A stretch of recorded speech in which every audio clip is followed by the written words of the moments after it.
Alex. Mike, I guess just the obvious question first. Do you have any sense for X and Malik, both in terms of maybe their availability for this weekend and just maybe if they're not going to be available this weekend, what kind of timeline they might be looking at in their respective injuries? Right now, we're still, Zach, evaluating them. I'll know more today when I get to practice. I spoke to Tim this morning, and just at this point, I don't know. I really don't. Both went down, it was X's elbow and Malik's ankle. So nothing. They didn't do anything yesterday. So we'll see if they're on the floor to do something today. So we'll see. Alex and then Mike Niz. Thanks for the time. Appreciate it. Looking at kind of some of the defensive numbers, like in Big Ten play only, you guys are, I think, fourth now in the league in points per possession allowed, first in 3-point field goal percentage defense. What's been better, I guess, recently defensively, and kind of what do you attribute the improvement there to? Well, there's a 7-footer on our team that blocks shots and rebound the ball. That makes a big difference for us. When we getting beat off the bounce and we trying to scramble, when he's at the hole, it helps. Guys, when I look at our ball club and base our numbers and where we are as a basketball team, I look at the full parts, and I haven't had a full deck with this team since the latter part of November, which would have been the Harvard game. So, from a coaching standpoint, I'm still reaching and grabbing and scratching because we haven't had a full deck. We had it for a few minutes the other night, and then all hell broke loose. Malik goes down, X goes down. So, all we're doing is just trying to continue to work on our rotations, things of that nature, things that some of these young guys are not used to doing, to stay as solid as we can from a defensive standpoint. I thought the 4 or 5 days that we had leading into the Illinois game gave us an opportunity to get back to some of the basic stuff. It was like starting all over again, and it was a nice carryover into the Illinois game. And then the other night against Iowa, having the big guy back, that helped. That's why we brought him here. We thought we could get him to a place where he could rebound and block shots and score a little bit for us, and he's been able to do that.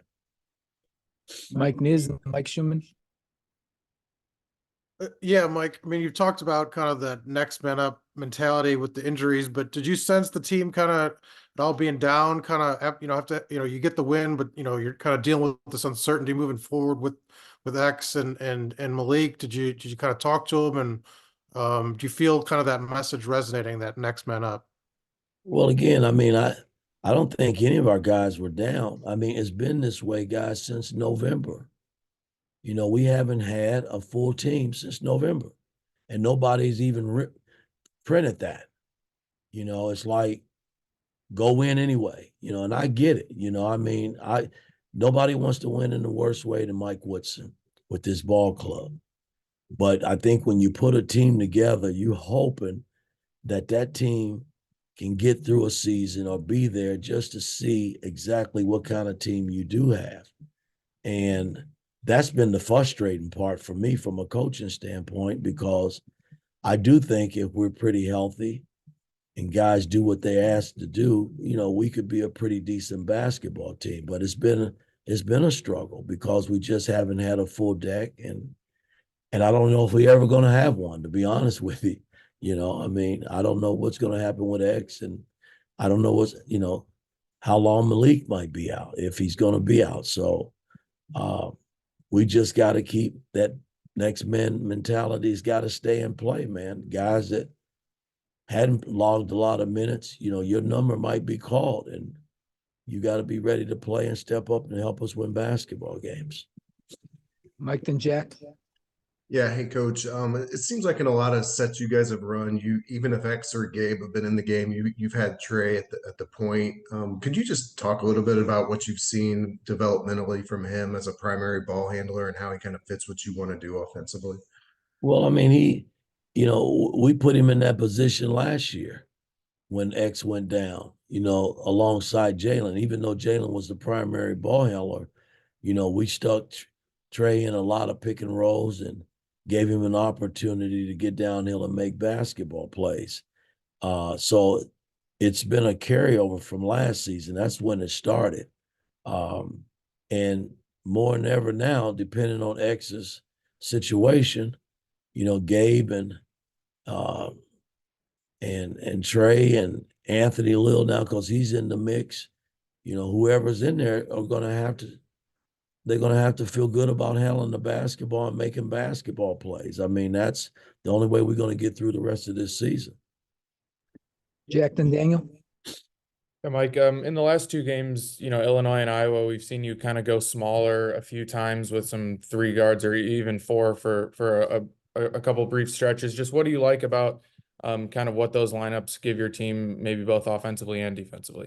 Well, Illinois forced you to play small. I mentioned in one of my statements, it would have been really interesting to see, how we would have really matched up if we had Ware and what they would have done with our 2 bigs in the game.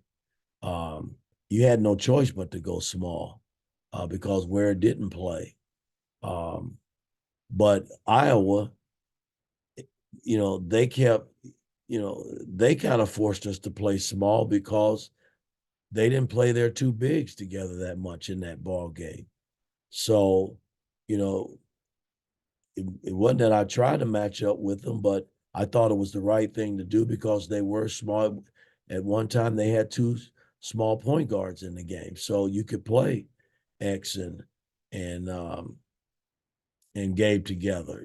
So I mean, I'm just trying to mix and match based on what's going on the floor. But if I got my 2 bigs ready to play, that's who I'm going to play. I'm going to make you have to match up against us. I mean, that's why I got a 7-footer and a guy in Malik who's improved at his position to play those 2 spots. Daniel, then Zion. Yeah, Coach. I know you've mentioned some of the injury issues that you all have had and kind of limiting some of the things that you've tried to implement. But as of right now, I think you guys are 344th out of 351 teams in 3-point attempts per game. When you were assembling this roster, is this the type of offense that you envision having? Well, if you haven't had your point guard, who is probably your best pick and roll guy, it's kind of hard to run pick and rolls and get threes. The only way we get threes now is we post our guys get double, we kick it out, or we get early transition and we advance the ball up the floor.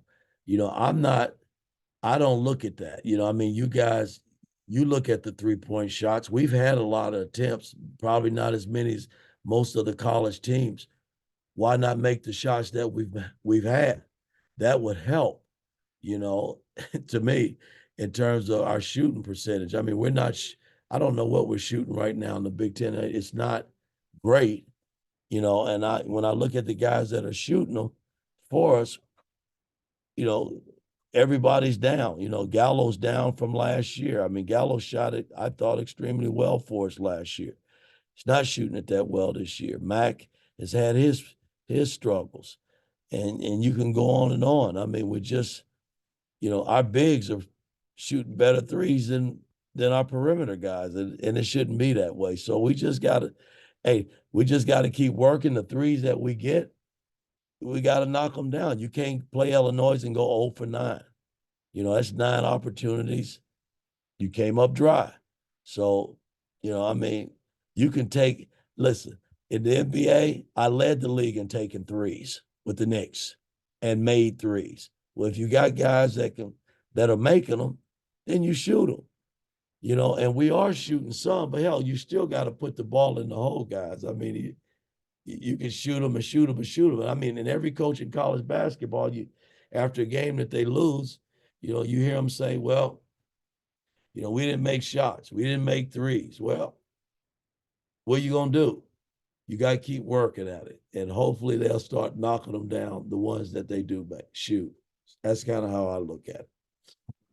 All right, Zion, last one. Yeah, Mike, I just wanted to go back to just the smaller lineups you've had to play due to injuries and the last couple of teams you've played. When you're playing those lineups defensively, what do you feel like the key is to just the switching and the scrambling and rotating behind the ball? Well, again, Illinois is unique. Iowa, they normally play their bigs.